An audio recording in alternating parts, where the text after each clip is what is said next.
you may have experienced some issues like why is it that my black soap smells just right after I make it for some days? Why is it that it changes color? Why is it so watery?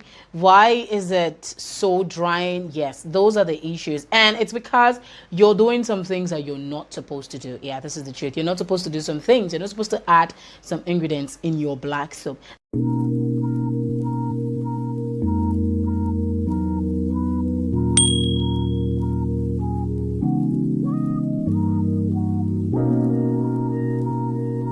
Hi guys, it's Vanesa Yvonne Sualeze and you're welcome back to my channel.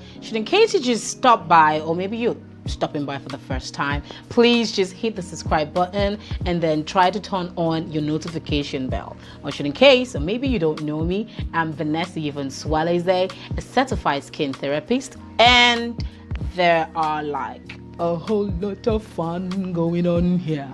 Okay, so you're going to be learning about tips and tricks of skincare, what and what not in skincare. So what we're going to be talking about today is ingredients you should never add to your black soap. So I'll be talking about 5 ingredients, just 5 of them. You don't need it. You don't need them in your black soap. Like, it's not going to be useful in your black soap. So black soap, as we know, is a very nice cleanser. It's a soap. Yeah, it is actually made with they say cocoa pods rather, and plantain husks, and coconut ash. Those things, it's true, and some of them are not just true. So it's okay. It helps with people that have acne and all. So it could be really drying. You may have experienced some issues like why is it that my black soap smells just right after I make it for some days? Why is it that it changes color? Why is it so watery? Why is it so drying? Yes, those are the issues. And it's because you're doing some things that you're not supposed to do. Yeah, this is the truth. You're not supposed to do some things. You're not supposed to add some ingredients in your black soap. Now, one of the ingredients you should never add are raw extracted acids. Like, lactic acid.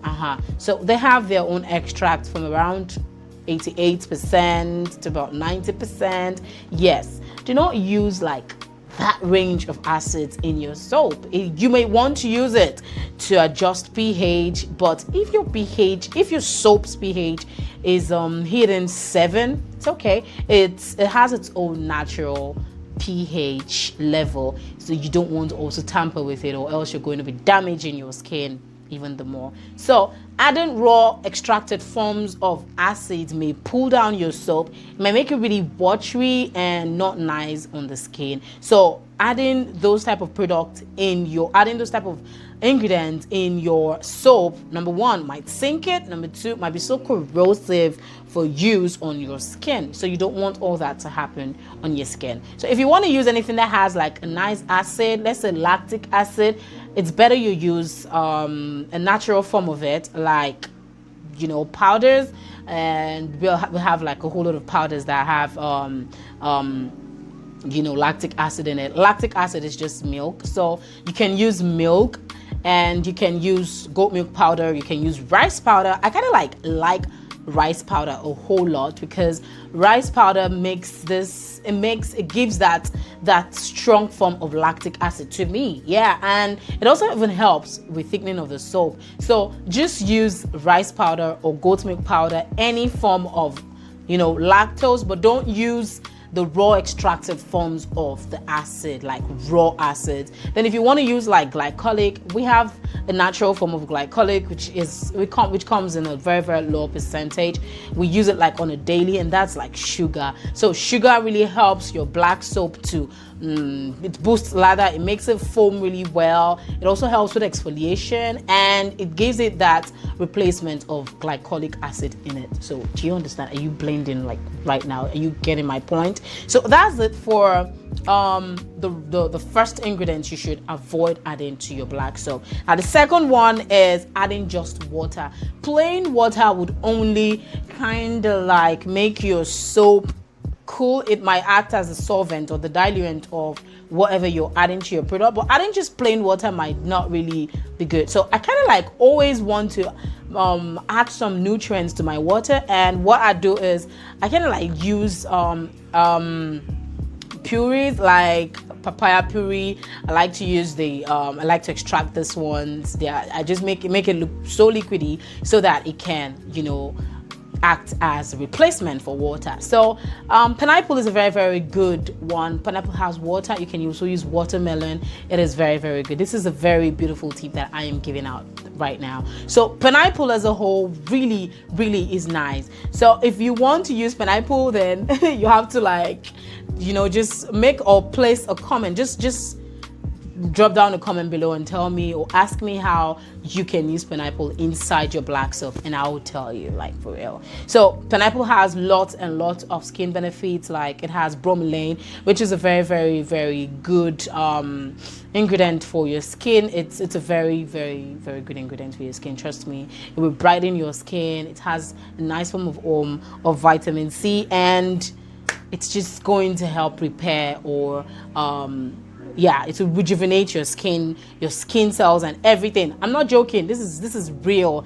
I am trying to avoid talking too much because I don't want this video to be too long. The third one is adding whitening powders. Yeah, there's some whitening powders you don't add inside your black soap. You don't need it because everything works with pH, okay? You might add alpha abitine in your black soap and it wouldn't work. Trust me, it wouldn't work. So alpha abitine works at a pH of I think about 3 to 6.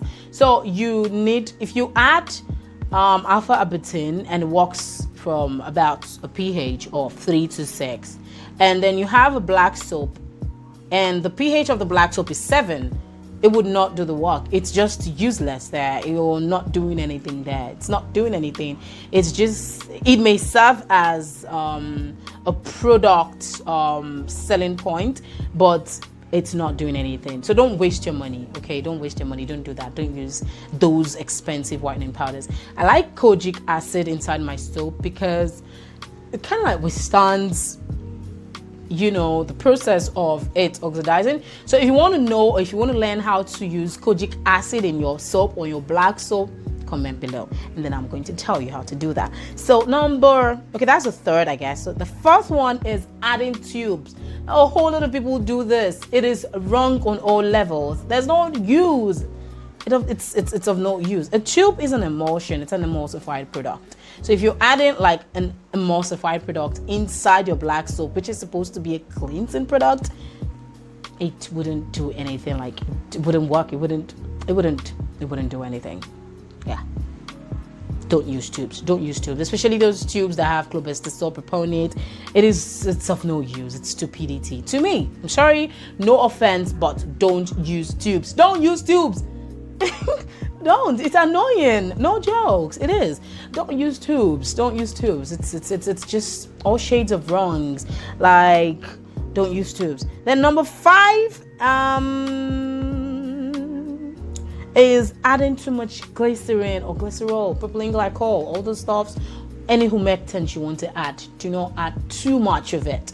What is the purpose of glycerin? Some of you might say, oh, it softens the skin, makes it feel supple and all that. Well, the main reason for glycerin in a soap is just to attract or to draw moisture from the air and then let it settle on your skin so that it doesn't feel like your skin is so dry. My point here exactly is, if you don't want your soap to be drying, then get an emollient or a lipid.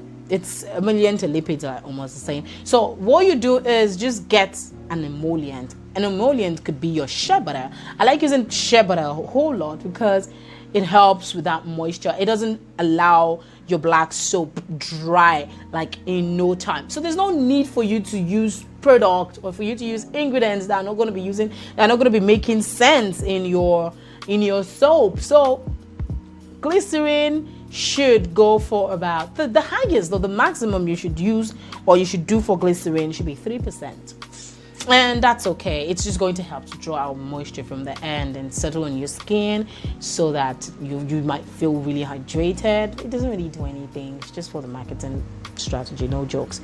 But use an emollient instead, okay? Try to use an emollient instead. Adding emollients in your black soap will really help out with those with dry skin. Okay, it will just help to make your skin feel smooth and soft and nice without it drying out your skin. So that is it about the 5 ingredients you should never ever add in your black soap. I hope you enjoyed this video. If you did, please comment down below, and if you want me to still post more videos like this, comment down below. So what you have to do is, if you also want to see videos like this, the best thing you can do for me right now is to hit the subscribe button, turn on your notification bell, and maybe share the video so that others can also see this. You don't want to spoil people's skin before they will bring police to your house and arrest you. I'm telling you the truth. Those are the things you want to avoid. If you're having issues with black soap smelling and the rest, that has to be a video for another day, and I will tell you all the truth. I'm as transparent as anything. So if you want to know anything, just comment, and I will be at the comment section. Have a beautiful day, builders. Bye.